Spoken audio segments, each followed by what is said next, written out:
In this section, we're going to cover the underlying nature of the mental skills that you're going to be learning. And then at the end of the section, I'm going to put these skills within the context of 3 developmental modes that you're going to eventually learn to trade in, which would be first the mechanical mode, then the subjective mode, and then the intuitive. Everybody kind of have a good idea where we're going today? Maybe a little bit better of an idea than when you kind of walked in here? Yeah? Okay?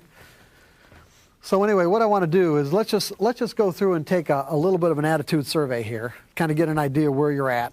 There are no right or wrong answers here. It's just a matter of what you believe about the nature of trading.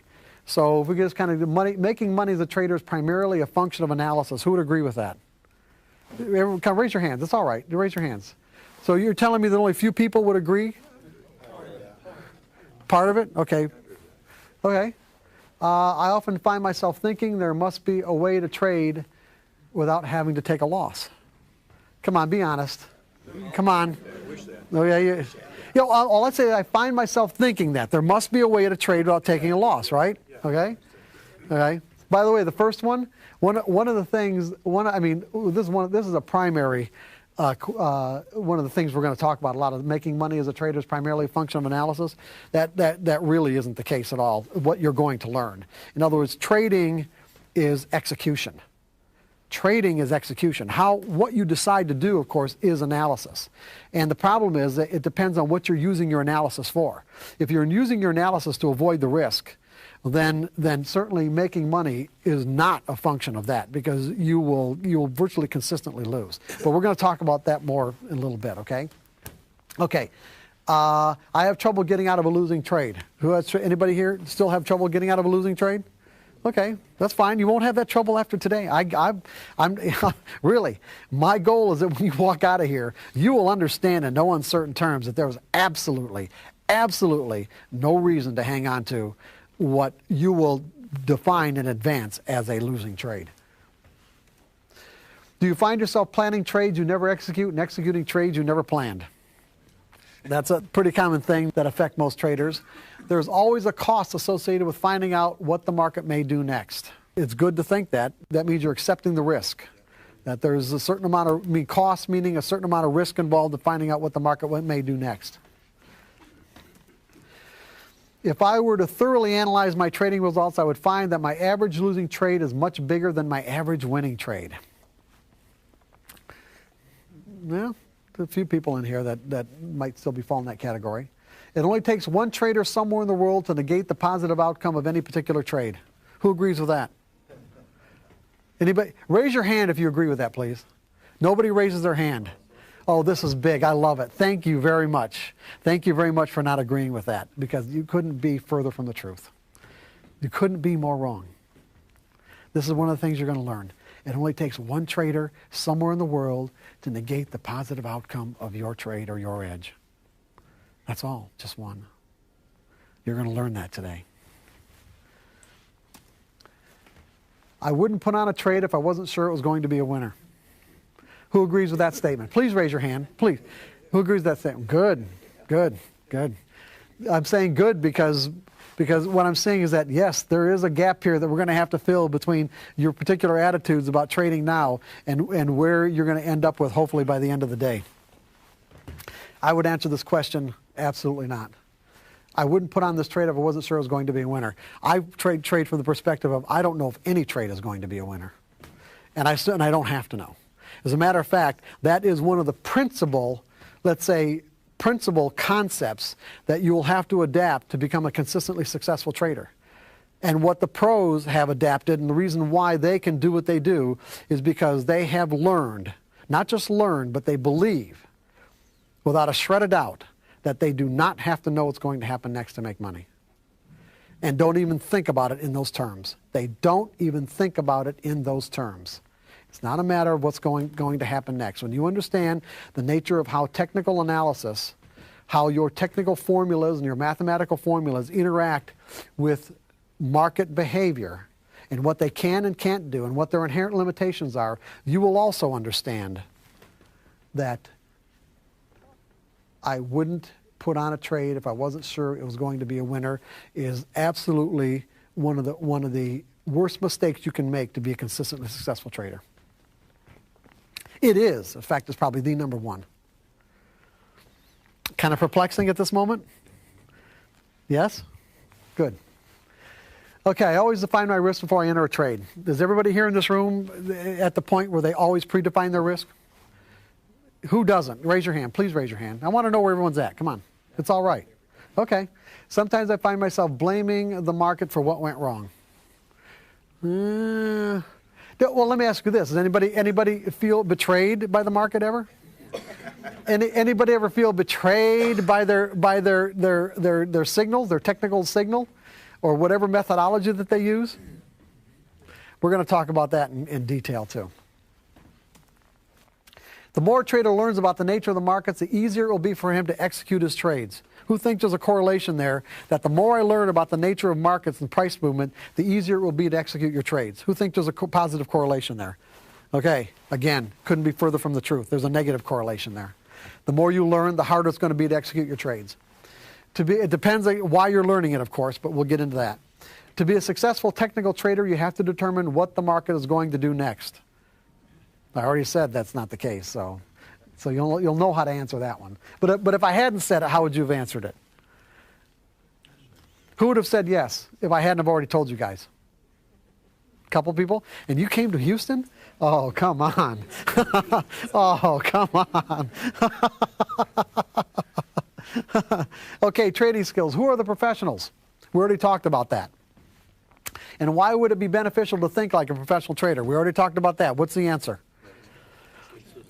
Anybody can make money, okay? We kind of already established the fact that anybody can make money as a trader. Yeah, we're talking about consistency. What we want to do is we want to close that profit gap.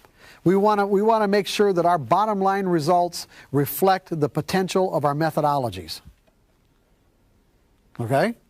And that's what the professional has learned how to do. The professional has learned how to close that profit gap. They have learned the appropriate skills to do that. They're people just like you and me, okay? They're no different. They really aren't. They've evolved into a different way of thinking about trading. That's the reason why they can do it. And you can do it too, with understanding and awareness. That is really primarily what this workshop is about anyway. Because when you think about it, if you've read stories of people who have aspired to greatness as a trader, you'll always find, with almost all of them, that there's this underlying thread, this underlying theme that virtually all of them have lost one or more of what they considered a fortune before they started becoming consistently successful. Why do you think that underlying thread or theme exists in their lives?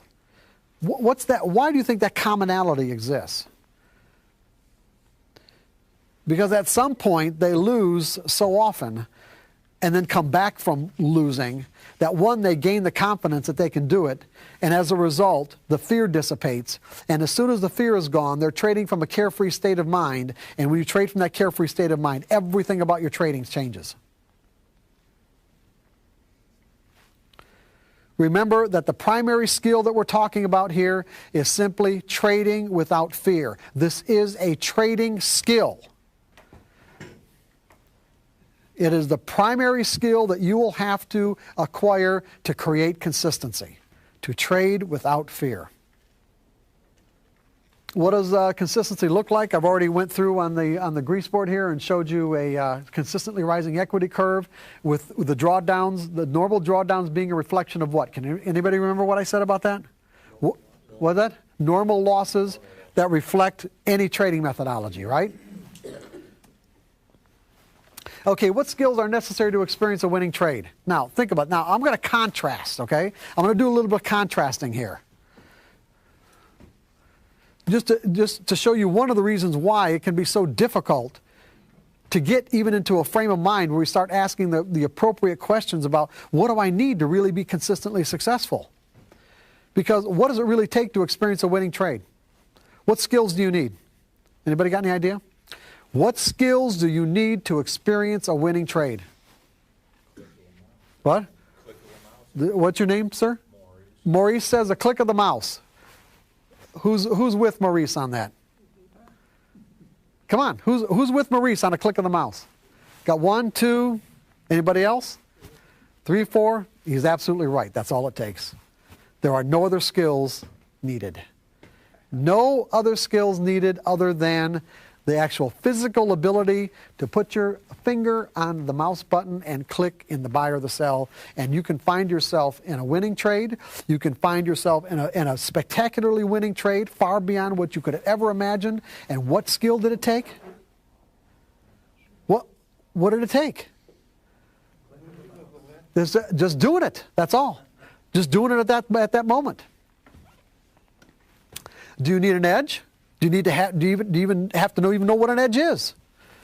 Is it possible to just to walk up to your computer and the arrow happened to be on the buy button, you click and then find yourself in a winning trade? You didn't have an edge, did you? You just clicked it. What did it take? It took nothing.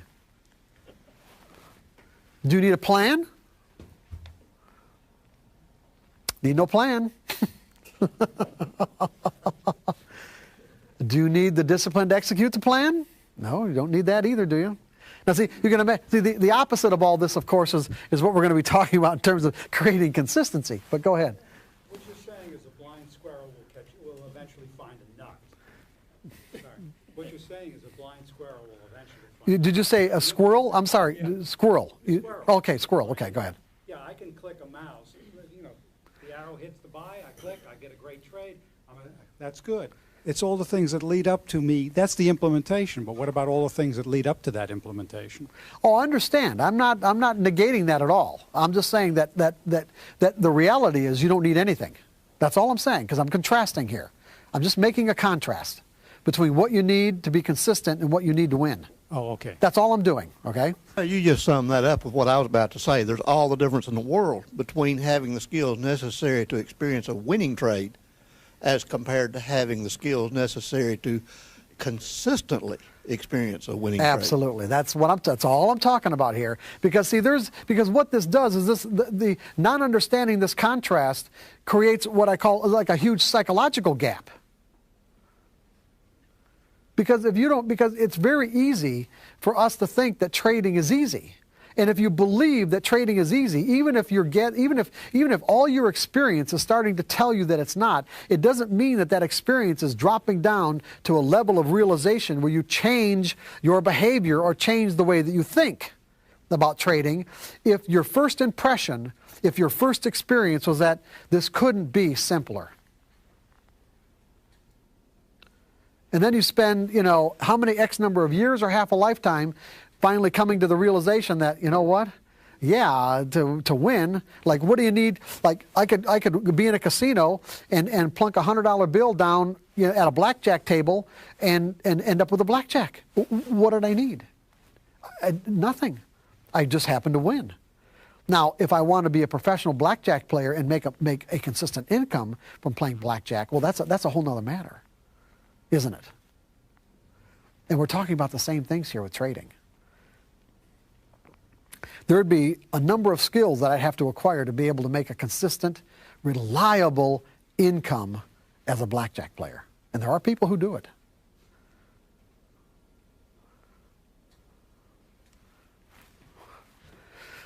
Do you need a good reason to put the trade on to win?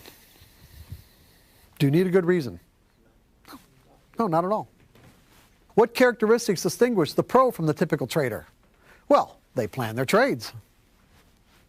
No. They execute their plan without error. We'll talk about trading errors in a minute.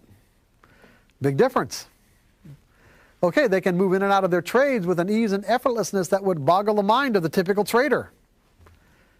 Okay, what do you need to achieve consistent results? Well, you're going to need an edge. You're going to be able to identify an edge. You're going to have a trading methodology, are you not? Right? Okay? And you have to have a plan on how to utilize that edge. In other words, you're going to have to determine risk parameters. How much does it cost me to find out if this particular edge that my methodology provides me, how much is it going to cost me to find out that this edge is working on this particular trade or not? That's your risk parameter. Are you guys with me on this? Okay? money management parameters. In other words, how much in other words, contract size or number of shares that you trade. All this has to be taken into consideration. You could have a standard amount, or you could have an amount that fluctuates based on other criteria that you use, to determine, the level of trade that it is. Like it could be like a 5-star trade or a 1-star trade. With a 5-star trade, you go in with a maximum position. With a 1-star trade, you go in with a minimum position. And profit objectives. You have to be able to set profit objectives. See, just having a methodology to get you into a trade is not enough.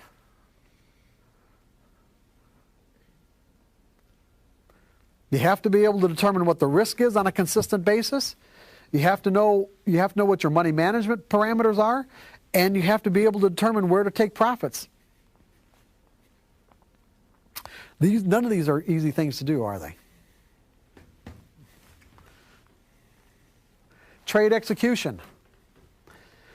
The ability to execute trades flawlessly so you can utilize your trading plan to its maximum potential. This is the big one right here. This is the area, because when you get right down to it, trading is about trading is execution. The act of trading is executing trades. And if you're going to execute trades, you're going to have to be able to do them without errors, because it doesn't make any sense to think that you will achieve a consistently rising equity curve if you're constantly making trading errors. Trading errors would be defined as mistakes. Mistakes that detract from your bottom line results. Now, the interesting thing about mistakes is that when you're trading from let's say the perspective of, it doesn't really take anything to win, then there really aren't any mistakes that you can make, because anything that you do could result in a winning trade for any reason. But when we're talking about making consistent money or an income that we can rely on, then everything changes about this. Everything changes. What I'm talking about here is I'm talking about these like 5 or 4 broad skill sets to be able to create consistent results, the kind of results that you can rely on as an income. You're going to have to learn an edge. You're going to have to acquire a trading methodology that gives you an edge. I'm defining an edge as that there's a higher probability of one thing happening over another. That's what an edge is. And we're going to learn the nature of probabilities here in a moment. You're going to have to have a plan on how you utilize that edge, meaning what the risk is, position size, and profit objectives. Then you're going to have to be able to execute. You're going to have to get to the point where you can execute that edge without making errors. For you to be able to execute that edge without making errors, you're going to have to learn how to trade from a carefree state of mind, meaning you're going to have to aspire to the point where you can trade without fear. And to trade without fear, you're going to have to learn how to think in probabilities. That's basically where we're going here. When I said this primary skill was learning how to trade without fear, learning how to trade without fear is a function of learning how to think in probabilities. Meaning we're going to set aside or move from thinking in a trade-by-trade mentality. In other words, what this trade is going to do for me right now, am I right or wrong on this trade? And we're going to move to a series of trades perspective, because that's what your methodology does anyway. Any trading methodology just gives you a win or loss ratio over a percentage of trades. In other words, if I take the same criteria that's in any kind of technical formula that's mathematically based, or a technical price pattern that you would be able to see visually, what we're going to learn is that my edge, meaning a higher probability of one thing happening over another, is simply going to give me a higher win rate over a series of trades. Let's say the next 20 trades. 1, 2, 3, 4, 5, 6, 7, 9, 10, 11, 12, 13, 14, 15, 16, 17, 18, 19, 20.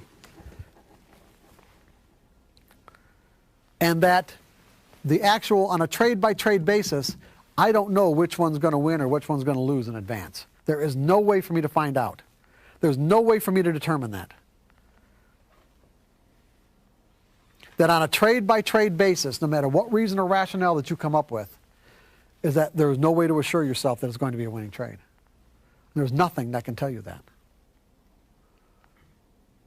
That trading methodologies give you a win percentage, let's say 70% of the next 20 trades are going to be winners, there's no way I'm going to know which of the 70, which 12 or 13 are going to be the winners, or which 6 or 7 are going to be the losers. What you're going to learn, and this is what traders, the professionals have learned, is that there's a random distribution between wins and losses over any given set of criteria that define your edge. There's a random distribution. I will get a higher percentage of wins to losses, but I just don't know which trades are going to be.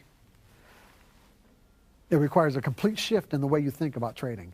When you make this complete shift, everything about your trading will change.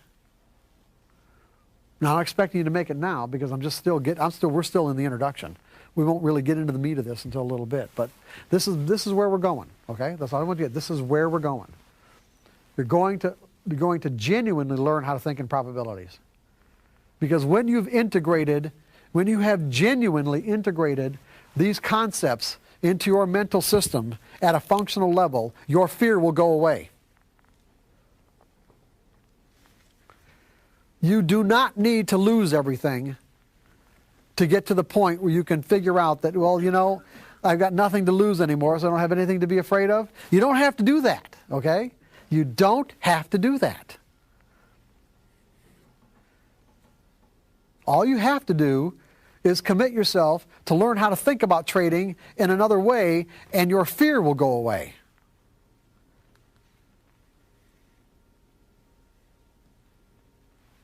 Because what we're going to learn is the correlation between what we believe and what we feel. There's a direct correlation between if I'm going into a situation with a certain belief that, let's say, that my particular edge is going to tell me what's going to happen on this trade right here, I wouldn't even put this trade on unless I thought it was going to win. When you really understand the nature of price movement, which is what we're going to get into after we go through this section on skills, when you really understand that, you will never think that way again. When you really understand the nature of price movement, you won't think that way again. And that is one of the biggest problems that the typical trader has. Let's say the typical screen-based trader is that they really don't understand the nature of how prices move and the underlying dynamics, because you haven't had the exposure. You haven't had the exposure to the direct markets. Your only exposure has been those blips on the screen. And as a result, there's a real gap in understanding about what's really happening. When you understand what's behind those blips, what's behind those photons that show up on your screen, when you really understand that, you will think about trading in another way, in a completely different way. It won't even occur to you to do some of the things that you're doing now. Won't even occur to you.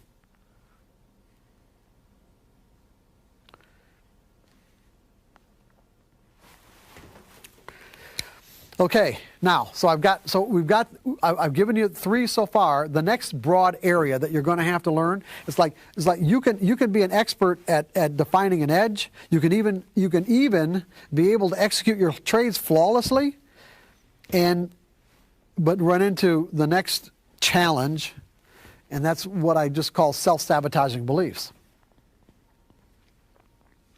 In other words,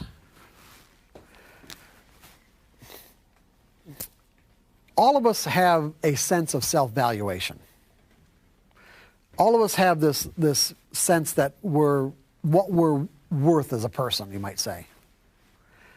And if you were to take like an old Ben Franklin accounting scale, okay, and this is positive and this is negative, meaning if you were to list every experience in your life, if you had, let's say, conscious access to every experience in your life that contributed to a positive sense of self-valuation, that yes, I am a worthy person, because what we're running into, I kind of got to get ahead of myself, what we're running into is this, is that when you learn how to define an edge and learn how to execute your trades flawlessly, what you're now exposed to is the possibilities for unlimited wealth.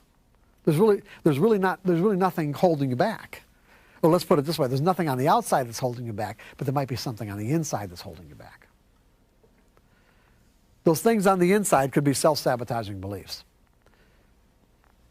In the sense that if you listed all of the experiences that contributed to a positive sense of self-valuation, and all experiences that contributed to a negative sense of self-valuation, that I'm not worthy as a person, I feel guilty about this, this, this, and this, that you could end up, you can go plus negative, or net positive or net negative.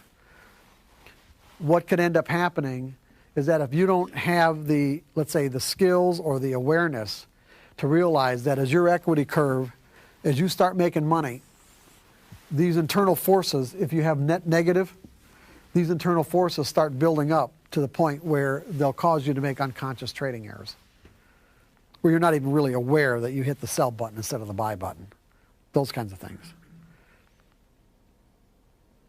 And you have to become aware of when these forces are starting to build up inside of you, and either compensate for it by not trading, to stop trading, or to find a way to neutralize them. And there are various techniques available.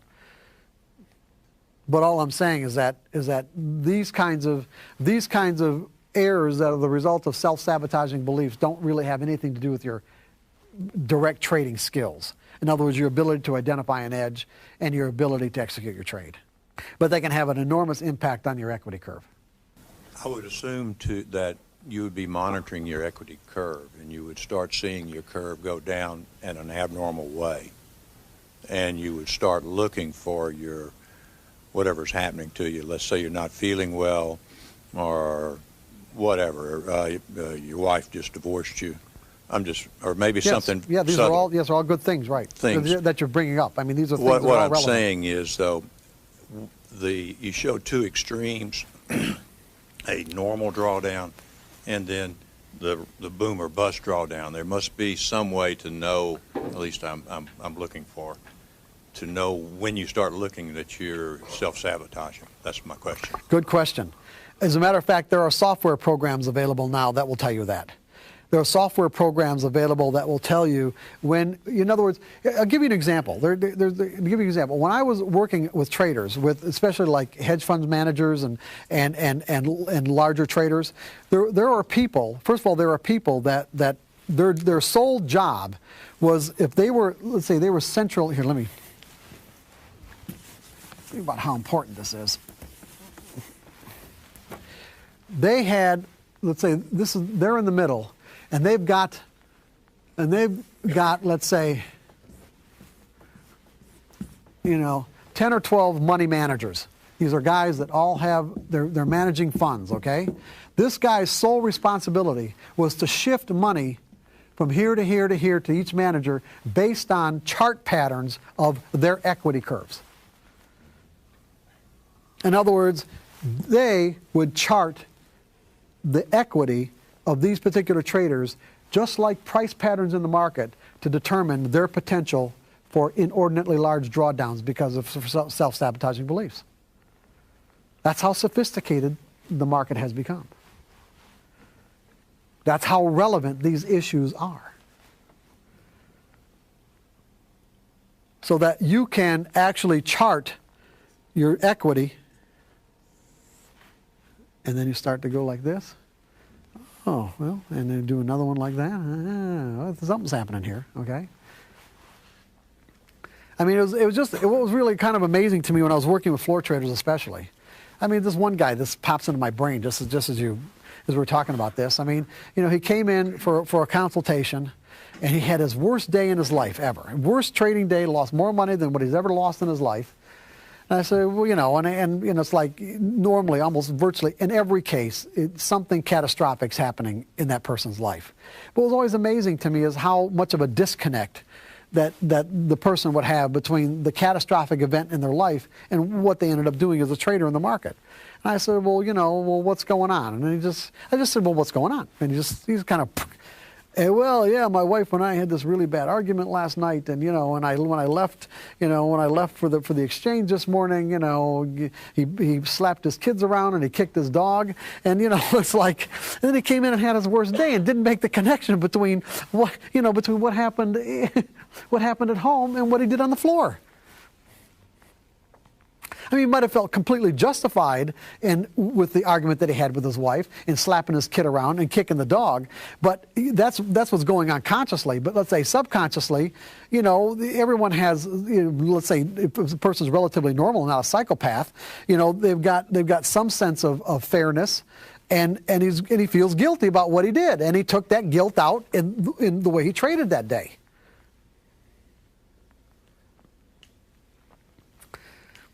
The market is not a good arena to be doing this, by the way. Okay, this is not a good area to be working these kind of emotional issues out. Go ahead. We need the microphone. You want me to put it right here, and I'll just hand it to him? My next question would be the market also changes. The patterns or your edge may change in relation to the market. To distinguish between your own troubled state, let's say, and market behavior, I can see that maybe one of these fellows here in the pie there might be using a system that is not as valid as it used to be when the market changes. How would you know, if you were the guy in the center, whether he was just having a bad stay with whatever's going on in his personal life versus a change in his system in relation to the market? Another good question. You wouldn't know immediately, but upon investigation you could find out. In other words, by just talking to the guy, or what you do is that see what you do is you trade in sample sizes too.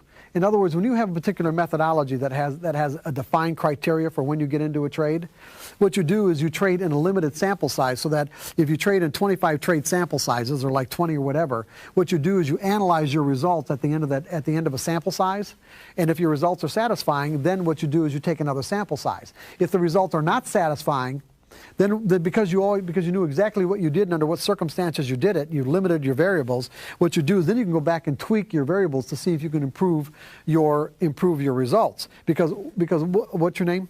Tom. Because what Tom was really bringing up is the fact that you're right, because we're taking a limited set of variables, a mathematical formula that's being applied to a dynamic event, and that dynamic event are traders who are acting on their own behalf, creating price movement, and they create patterns that were doing the same thing over and over again, but you've got new people coming in with new ideas and old people leaving, and as a result these patterns can change over time, diminishing the results of a particular edge. So what you want to do is you want to make sure that your sample size is large enough to adequately test that edge, but small enough so that if the edge is diminishing in its effectiveness, you're not losing an inordinate amount of money before you find that out.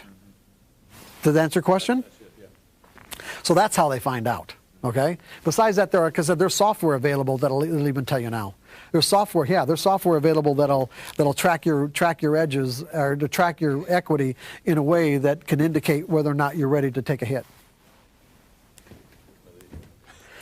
I don't know the name of it, but you know, because I just found out about it myself. So, what are some other ways that you can address maybe a emotional problem you might be going through, or other things outside of the trading area besides stop trading?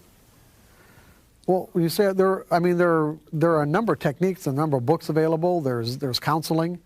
You know, I mean, I'm going to make a recommendation of a particular book later on. You know, when we get into a little bit more detail, but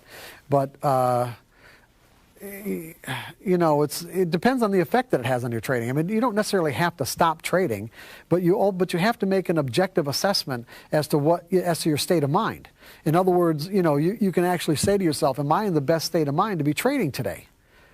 And, you know, and the kind of answer that you get back from yourself, you know, if it's relatively objective, it's like if you're really not in the best state of mind because of things that are going on in your life and some troubling aspects that you haven't reconciled, but you don't want to stop trading, well, at least you're aware of it. Another technique would be by keeping journals, because most really good traders keep pretty extensive journals about, you know, what they're doing and what they're thinking while they're doing it. And then you make this assessment so that at least if you don't want to stop trading, you still want to put whatever edges on you have for that day, you scale back. In other words, if your maximum position size is, let's say, 5,000 shares, you're not in the best state of mind, maybe you only want to trade 1,000. Maybe you only want to trade 500. In other words, to take these things into consideration. And you'd be surprised by just being aware of it and taking into consideration, a lot of times these things will reconcile themselves. Does that help you? Yes, it does. Thanks. Okay. Okay, and the last area of these broad skill sets that we're talking about is develop the ability to recognize if you've crossed the threshold from normal self-confidence into a state of euphoria. You guys are laughing. I finally got some giggles out of you guys here. What's so funny about this? Anybody want to share? What? What's that? You don't want to be in a state of euphoria. No, you're right. I mean, being in a state of euphoria, let's put it this way. The primary, let's say, the primary characteristic of the state of euphoria is that it's a state of mind of complete and absolute risklessness. Did everybody get what I just said? You are in a state of risklessness. In other words, you have no ability whatsoever to perceive risk. So if, for an example,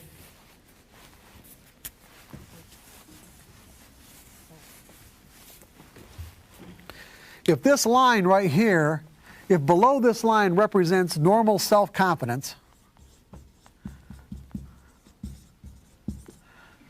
and above this line is euphoria, and this threshold's different for everybody, by the way. I mean, there are certain chemicals that scientists have found that, that flood our mind and our body when we've crossed this threshold. I've worked with traders who will flip into a state of euphoria with one winning trade. Okay, usually for most people it takes more than one winning trade. But I have worked with people that they'll flip into a state of euphoria with one winning trade. Now the problem with this, and it's a great state of mind to be in. I mean, to be in in virtually a riskless state of mind. I mean, it's like, hey, it's really a cool place to be. But the problem is that when we're in a state of euphoria as a trader, it's virtually guaranteed that we're going to make a trading error. And the kind of trading error that we'll make in a state of euphoria usually has to do with position size. So for an example, if you normally only trade 1,000 shares, in a state of euphoria, it's like, okay, let's mortgage the house. Okay? It's like, let's go to 10,000, 20, 30, whatever. 1,000 shares. Because, you see, you absolutely know for a fact you wouldn't be putting this trade on if it wasn't going to work. See, you know for a fact. See, because you don't have any ability to perceive risk at all. Now the problem, even though it could even end up being a winning trade, it's not that the trade might not end up being a winner, but here's typically what's going to happen. If you're a normal 1,000 share trader and you go up to 10,000 shares, if when you put 1,000 shares on and the market went against you 5 cents a share, wouldn't be any big deal. You got 10,000 shares on when you absolutely knew for a fact that the trade was a winner, and it goes 5 or 10 cents against you. It has the potential to flip you into a state of pure, unadulterated terror. Instantaneously, you'll go from euphoria to a state of terror in one instant, because your expectations about what was going to happen were so resolute, it creates a psychological shock that puts you in a state of mind freeze. Mind freeze. Mind freeze is when you are conscious of what is happening, but find yourself totally immobilized to do anything about it. And so if the market happens to go 10 cents against you but keeps on going, okay, you just sit there and watch, completely immobilized, while the market takes your money away, until finally something flips you out of that, and you say, hey, you just come back to your senses and you had enough and you get out of the trade. I know that's probably never happened to anybody in this group, but But I've worked with many people who it has happened with. So this is not something unfamiliar to anybody here? The terror part, not It's like going literally from a state of mind, it's like literally going from heaven to hell instantaneously. And keep in mind the dynamics here. It was all based on your expectation. It's all based on your expectation. So you guys have got this? Okay, so when we're talking about consistency, see, goes back to when I was doing the contrast, okay, is that to experience a winning trade, you need nothing. I'm not saying that you don't put something into it, but the fact is you need nothing. There's no skills that are required to experience a winning trade. But to experience consistent results as a trader, the kind of results that you can rely on as an income, there's some pretty kind of profound skills that we're talking about, are we not?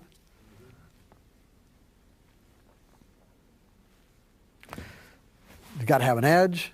You got to have a plan on how to execute the edge. You got to be able to execute the plan flawlessly, or at least without a minimum number of errors, or otherwise they're going to detract from your results. You got to be able to recognize when you might have some self-sabotaging beliefs that are rising to the surface, to saying, hey, this is too much money. Why do you think it is that you have probably read in some of the trading books, I'm sure you have read at some point, that someone gives you the advice that when you have windfall profits to stop trading and take a vacation? Why do you think that advice exists? Why do you think people have written that down?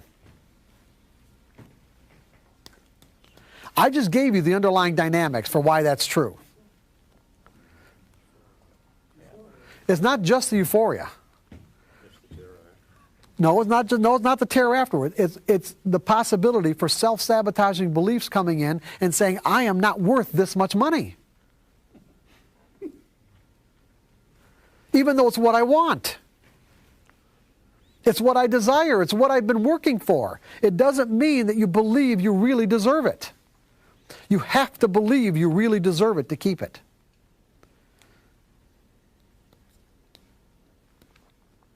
Or at least recognize that you don't necessarily believe it and don't do anything to give it away. In other words, take a vacation, put it in the bank, let yourself get used to having it, and at which point you'll say, you know what, yeah, I do deserve this money.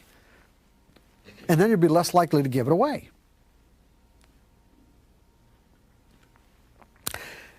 One of the best examples that I could give you to illustrate this is a floor trader that I work with. Again, another bond trader, not as big as the other bond trader that I referred to earlier.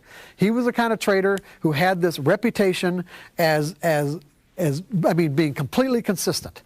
When I met him, he would make anywhere from, I'd say, $15,000 to $20,000 a day. That was his daily thing. Okay.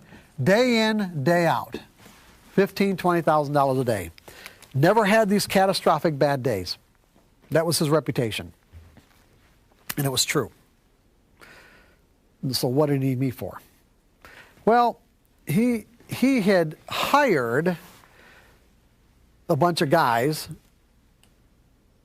to trade his money, thinking that he's going to, this is very common. You kind of have a funny look, but this is very common in Chicago, where once you become successful and established, what you want to do is bring in, as many, let's say, bring in young talent that you can, teach your particular techniques and just, multiply what you make based on their efforts. I mean, that's, But the problem is that the guys that he brought into his group, they were, I don't know how to put it. I want to be nice. They were just basically leeches. I mean, a lot of them, when I, talk to them, it's like, there's some of them I don't even think wanted to be traders. They just saw the opportunity to be able to get money from him and the opportunity to do something they hadn't done before. And it was, these were not the kind of people that you would hire under these circumstances. They weren't really suited for it. In many cases, they weren't really suited for it at all, especially to trade down on the floor. So he wanted ideas on how to build this group up into a really successful trading group. And while we were talking one day, we had ordered lunch in. A delivery person came with the lunch, and he was a devout Catholic, by the way. This is a very important part of this. He was a devout Catholic, and he's so devout that he carried a rosary with him all the time. He had a rosary in his pocket. And so when he paid, took his wallet out of his pocket, paid for the lunch, and he took the change, and he just sort of unconsciously started to put the change in the same pocket with his rosary. And then we realized what he was doing. He took his hand out like that. And I said, well, hey, what's going on? He said, well, I can't put money in, can't have money touch the rosary. And so we started exploring his beliefs about money and his beliefs about religion in relationship to money, and certainly his beliefs about the Catholic Church and their beliefs about money. And, and it's something he never really thought about. But when he thought about, the Catholic Church certainly doesn't believe that money's dirty.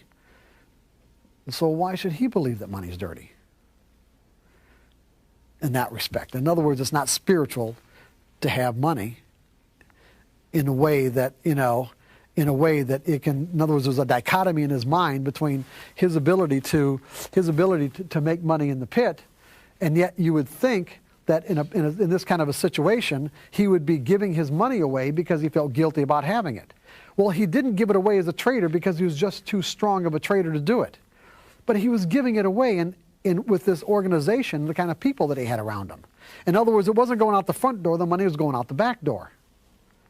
So he did find a way to extract that money about his beliefs about money, religion, the Catholic Church, their beliefs about money, realize the inconsistencies.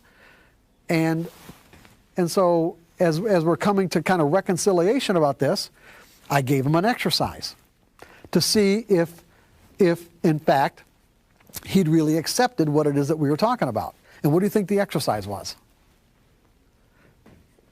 Come on, what do you think the exercise was? It's not that hard. Go ahead, put some money in that pocket. Yeah, that's right. Put money in the pocket with the rosary. Put the money and the rosary together.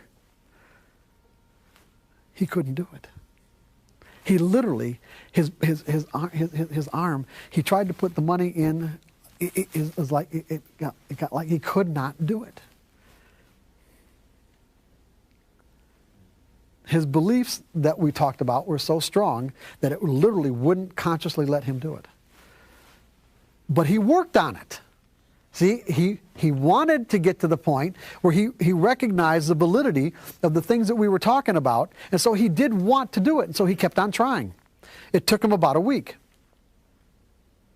And once he got the money in with the rosary, he had like all these conflicting beliefs he had about the nature of money and the guilt that he felt over it. They just sort of all melted away, and he fired all these people. He didn't even try to make them traders because he realized that these were not guys that that really wanted to be traders. He realized what he was doing. He realized he was just giving his money away. What gives the professional trader the ability to execute their trades without error? They are confident, meaning they are no longer encumbered by the same fears that plague the typical trader. Trading without fears is learned mental skills. I've already given you examples of mental skills. Remember what did we say about the ability not to choke? Okay, that would be an example of a mental skill. Learning to trade without fear, hesitation, or internal conflicts is a function of believing that you don't have to know what's going to happen next on a trade-by-trade basis to win or make consistent money. This is the heart of it right here, everyone. Okay? This is the heart of it. And again, we're still in the introduction, believe it or not. Okay? So I'm going to reinforce all this. But eventually what you're going to do is get to the point where you believe that you do not have to know what is going to happen next on a trade-by-trade basis. This trade and this particular trade and this particular trade, you don't have to enter these trades thinking that you know what's going to happen next to win, to make consistent money. And that when you stop believing that, you will start making consistent money. Because it's your expectations about this trade winning that's going to mess you up. Go ahead. What you're really saying is you have to have a belief in your plan or your methodology, and you're looking for a probabilistic result, saying over a period of time I will execute 60, 70, 80% of my trades. The one I'm going into now could be a good one, could be a bad one. That's right. I don't care. That's right. Exactly right. Perfect. Thank you. This is where we're going. Okay? Thinking, assuming, or believing you know what will happen next creates an unrealistic expectation in a specific outcome. What's wrong with an unrealistic expectation? Well, think about, let's say, expectations in relationship to the characteristics of humanity. This cuts across everybody and cuts across all cultural lines or barriers. Everyone, well, first of all, before we can get to that point, what is an expectation?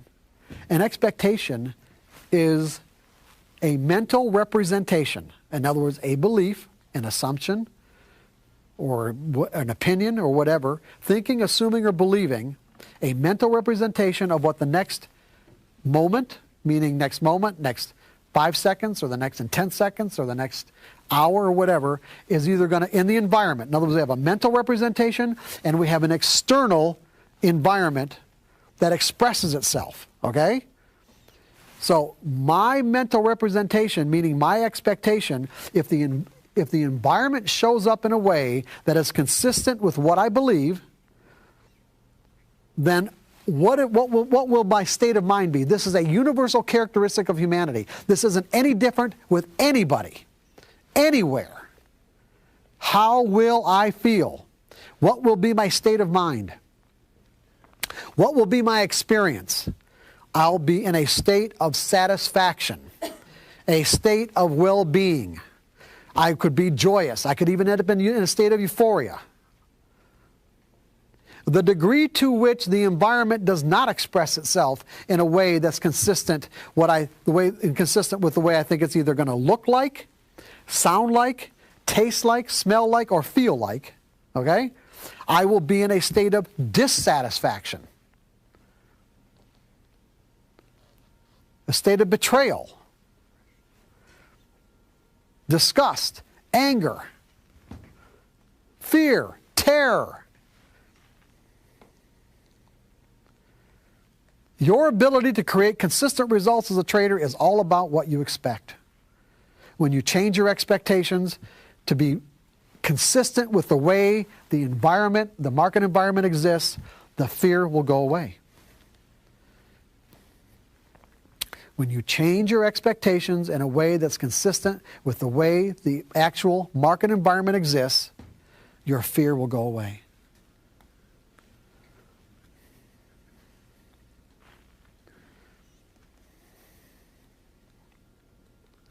And you'll be able to do exactly what you need to do when you need to do it, without conflict, without hesitation, and be able to close that profit gap between what your methodology will give you and what you end up with in your bottom line. Unrealistic expectations cause us to define and interpret and therefore perceive market information as threatening. Ultimately, we can break the market down to its lowest definable component parts. If we break the market down to its lowest definable component parts, what we end up with is up and down ticks.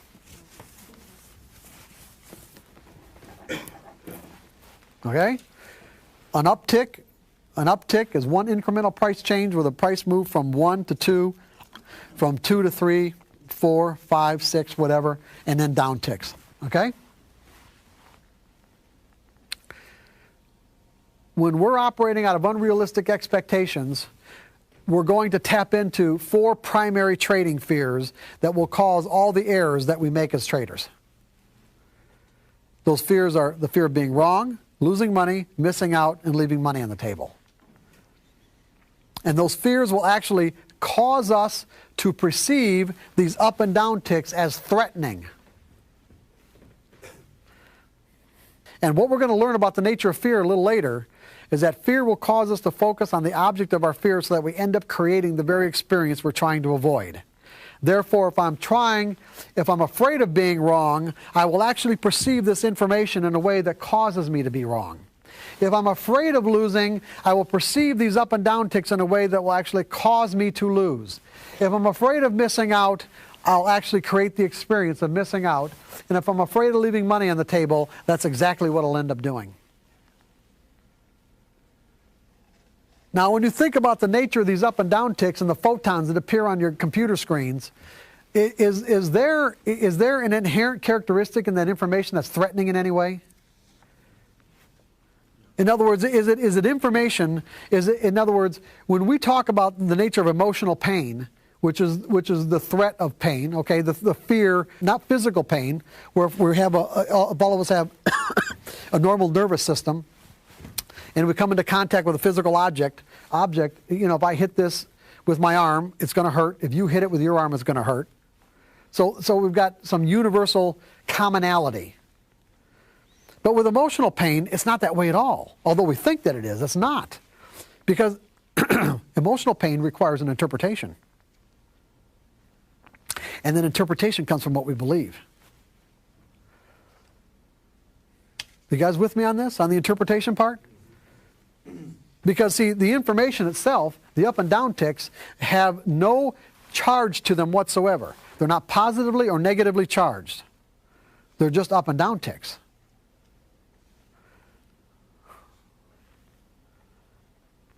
That, based on your ability to read those up and down ticks, tell you what the potential is for the market to move in any particular direction.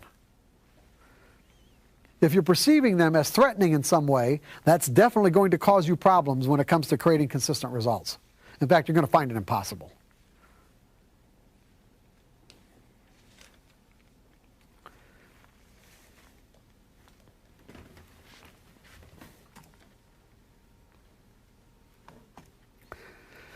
Okay, let's talk about some typical trading errors. The typical trading errors the professional has evolved beyond. Don't define the risk in advance of putting on a trade.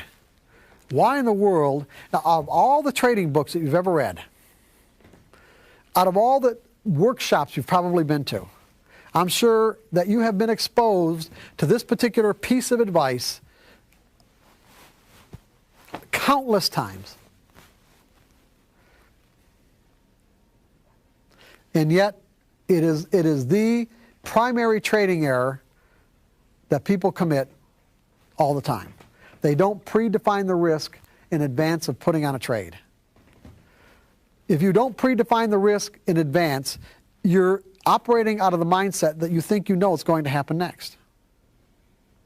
And what I'm going to establish for you when we get into the next section is that that is absolutely not the case. That doesn't mean we don't think that, but the reality is it isn't the case. See, because when we predefine our risk, let's put it this way. If I'm a typical trader operating out of the 4 fundamental fears, the fear of being wrong, the fear of missing out, losing money, etc., we got a real problem here because our minds are naturally wired to associate. In other words, our minds will automatically make connections, meaning this, that if I get into a trade and I end up being wrong, I expect it to win and I'm wrong. I have to admit that I'm wrong. It isn't just admitting that I'm wrong on this one trade. Our minds, because the way our minds are wired, it has the potential to tap us into the accumulated negative energy of every time I've been wrong in my life. Okay? So if this circle represents a huge ball of negative energy inside of our mental environment about what it means to be wrong, being wrong on just one trade could tap us into that pain. And it's going to work differently for everybody. Everyone's minds works a little bit differently. But that's the potential. If you wonder why people seem to live and die on the outcome of the next trade, this is one of the reasons why. This is why it's so important. Because it has the potential to tap us into the accumulated negative pain of every time we've been wrong in our lives. Every time we've lost something in our lives. Every time we've missed out on an opportunity that we didn't take advantage of. Every time we've been in an opportunity and didn't get the maximum amount that was available. Those are the 4 fears. So the problem with predefining our risk is this, is that if I'm afraid of being wrong, and I don't know how to think about trading appropriately in a probabilistic mindset, I'm not going to get into this trade unless I think I'm right. And the problem with predefining the risk is that it requires that I gather evidence as to why it might not work. Predefining your risk requires that you gather evidence as to why it might not work. Well, I wouldn't even be getting into it in the first place if that were the case. So I'm going to gather as much evidence as possible to make sure that I'm doing the right thing. Because if I start gathering evidence as to why it might not work, then I might talk myself out of taking the trade. And then if I end up talking myself out of taking the trade and it turns out to be a winner, I'll probably be in more emotional pain than what I would have been in had I taken the trade and it turned out to be a loser.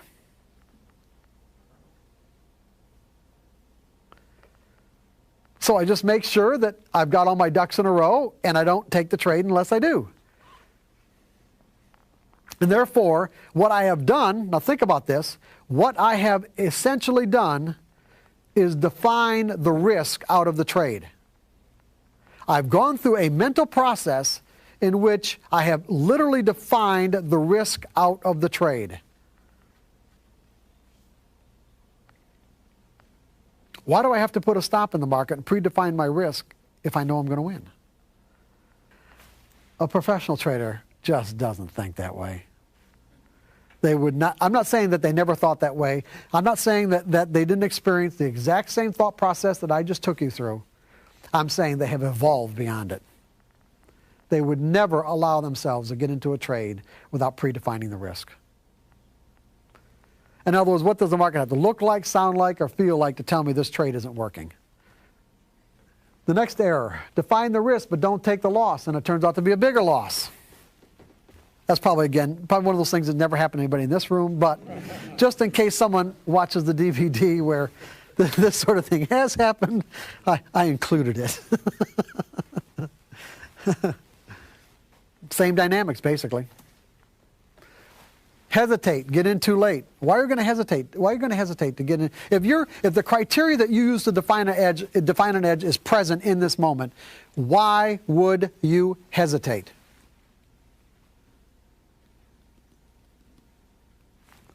Because you don't think the trade's going to work. You have doubt. In other words, you are either thinking, believing, or assuming that you know what's going to happen next. Think of the connection here.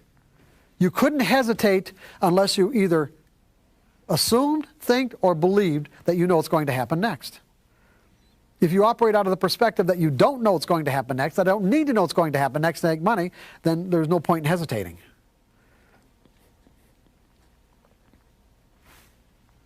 Jump the gun. Get in too soon where the signal never actually develops. Coming off of a winning trade. You're going to jump the gun when you come off a winning trade or a series of winning trades, right? And you're just so excited about what you see developing. The signal isn't quite there yet. But you know what? Let's get in before everyone else. And you never actually get a signal. That's a trading error.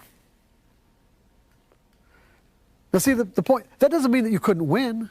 See, what you're going to find is that when you trade on what I call a trade-by-trade basis, see, we're going to make the distinction between trading trade by trade and trading over a series of trades. When you trade by trade, it means that each individual trade is like a life or death thing. In other words, I wouldn't be putting this trade on if I didn't think this trade was going to win. Not the opposite of that, which is I'm going to put on the next 20 trades because I think that 70 or 75% of them or 50% of them are going to win. There's a huge difference in perspective.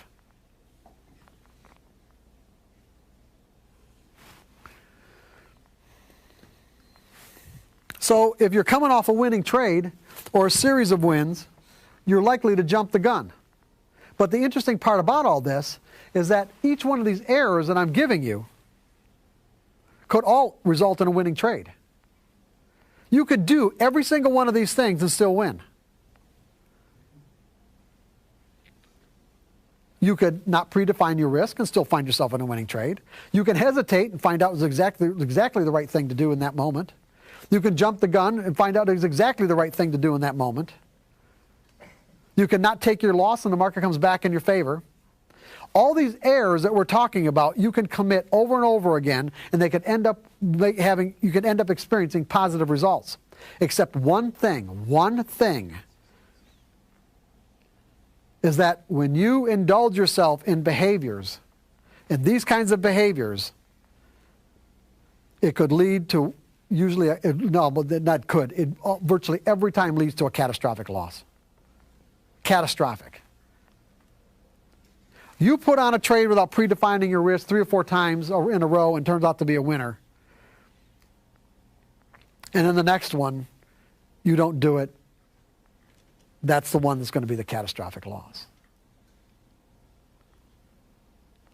See, so on a trade-by-trade basis, you can do anything for any reason and commit any error or what would be considered an error in the perspective of trying to create consistency and still win and still have winning streaks and still have a lot of fun. But you're setting yourself up for catastrophic losses.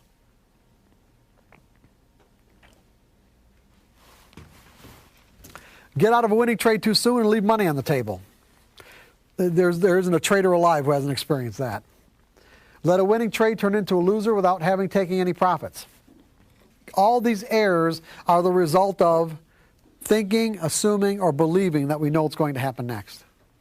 Move a stop closer to an entry point, get stopped out, and the market trades back in your favor. In other words, what would that tell you? If you're here, if you buy at this price right here, and you put your stop here, this is all you're really saying is that this is how far I'm going to let the market trade against my position to tell me that this trade is either not working at all or that the potential for it working is so diminished that it's not worth me staying in any longer. And then the market starts to drift down to your stop, and then you move your stop up and again get stopped out, and then the market does this. What would that tell you about your attitude? What? Yeah, and you hadn't accepted the risk of that trade, did you?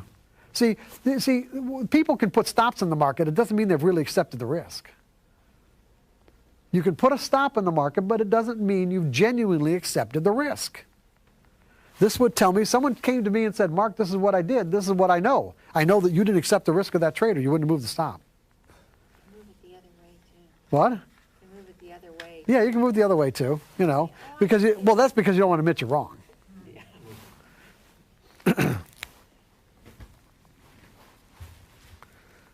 The professional trader is no longer susceptible to these typical trading errors because he's learned to think in probabilities. When you understand the relationship between how prices move and the mathematical formulas and price patterns that make up a trading methodology, quantifies that movement into tradable edges, then why you have to learn the skill of thinking in probabilities will become self-evident. In other words, when we get through the next section, the way you need to think, I want you guys to be at a point where it just becomes completely self-evident as to why you need to think in probabilities to make consistent money. It'll just make sense. It's just like, oh, yeah, okay. This makes absolute sense. The 3 developmental modes of trading. Now, I gave you the broad skill sets that you have to learn to create consistency. Well, those broad skill sets are within the 3, what I call 3 developmental modes of trading. There's mechanical trading, subjective trading, and intuitive trading. There's 3 stages. In other words, in mechanical, what you want to do is you want to trade with a rigid criteria that defines your edge. All execution decisions are made in advance of market activity. The market either conforms to your definition of an edge or not, and you execute your trades based on a plan. In other words, what you're doing in the mechanical mode of trading is you're limiting the number of variables that you're dealing with in the market. Because what you want to find out is this. You want to find out what works and what doesn't. This is where, to find out what works and what doesn't, you can paper trade. In other words, you can actually take a particular trading strategy and methodology and forward trade it with paper trading, or if you've got software that does the analysis for you, you can do it that way too. But it's better to probably paper trade it so that you're actually interacting with your particular variables that are defining an edge. So you're finding out what works and what doesn't. If you use an unlimited number of variables to define an edge, when you're trading randomly, you never find out what works and what doesn't. So you have to learn that. You have to have confidence in that. But the other part of it too is finding out whether or not your own personal psychology is made up in a way that you can actually execute that edge. And the problem with the execution part of it is that paper trading doesn't cut it. You actually have to have money on the line. And so what you do in the mechanical stage is that you use the mechanical stage as a means to learn trading skills. In other words, your focus is on skills and not necessarily on how much money you're making or not making. Because when you've acquired the appropriate skills, the money will simply just be a byproduct of those skills. And then what you do is that if you find that you cannot execute your plan, then you're going to have to get into a mode where you learn exactly how to do that, which is what we're going to get into later on. But the point is that what I recommend to people is that if they're having problems executing their trades, in most cases it's because their position size is too large. In other words, once they learn that there's a specific regimen in which they can learn to be consistent. You know, what they want to do is they want their cake and eat it too, sort of. In other words, they want to learn the techniques, but they don't want to cut themselves off from still making a lot of money. When the reality is they don't have the psychological skills to be able to execute trades based on the way they were trading before. So if they were a 5,000 share trader before, they'll set up these exercises that we're going to talk about later on in the afternoon with 5,000 shares and then completely blow it and can't do it. The reality is their psychological makeup is such that they may only be able to do it flawlessly with 10 shares. So I work with people who had to go down to 1.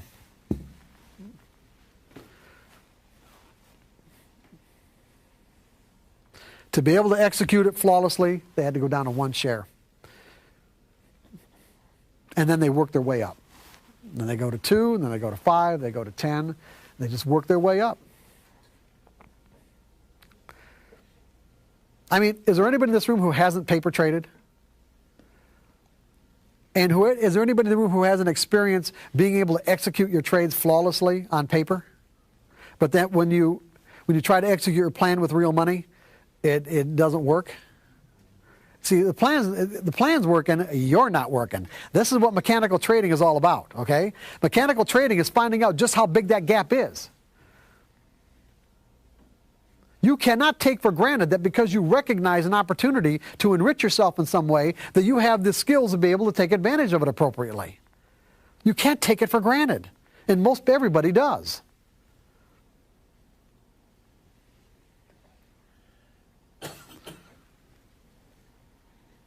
So mechanical trading gives you all this information.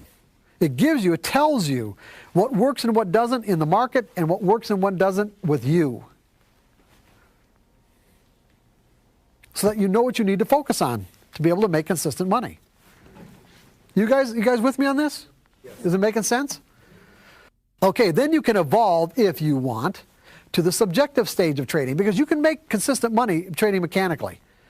Okay, but most people like to be able to use their rational thinking and process and try to figure things out. And the subjective stage of trading is simply, this is a broader, more flexible mode of trading where you use everything you've ever learned about the price movement to determine your edges. In other words, you know, all the different patterns you've learned, all the different nuances of market behavior will determine, you know, where you get in, how much profit you take, where you set your stops.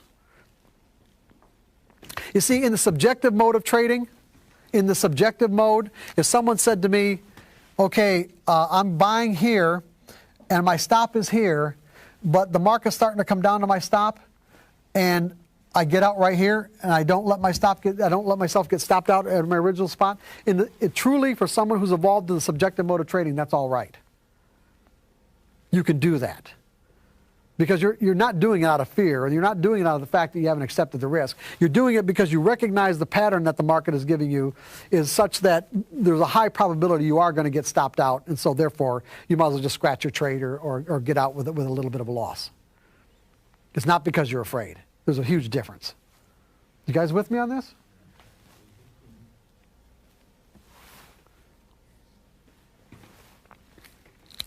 And then the last stage is the intuitive. This is the most advanced mode of trading. It would be the equivalent to getting a black belt in martial arts. It's when you find yourself in the zone, tapped into the collective consciousness of the market, giving you a sense of the flow. If you look at the market as being, you know, a collection of individuals, you can tap into that. You can find yourself. It's not something you can will yourself into. You just find yourself into this zone where you're just seeing and doing things that you can't necessarily explain at a rational level.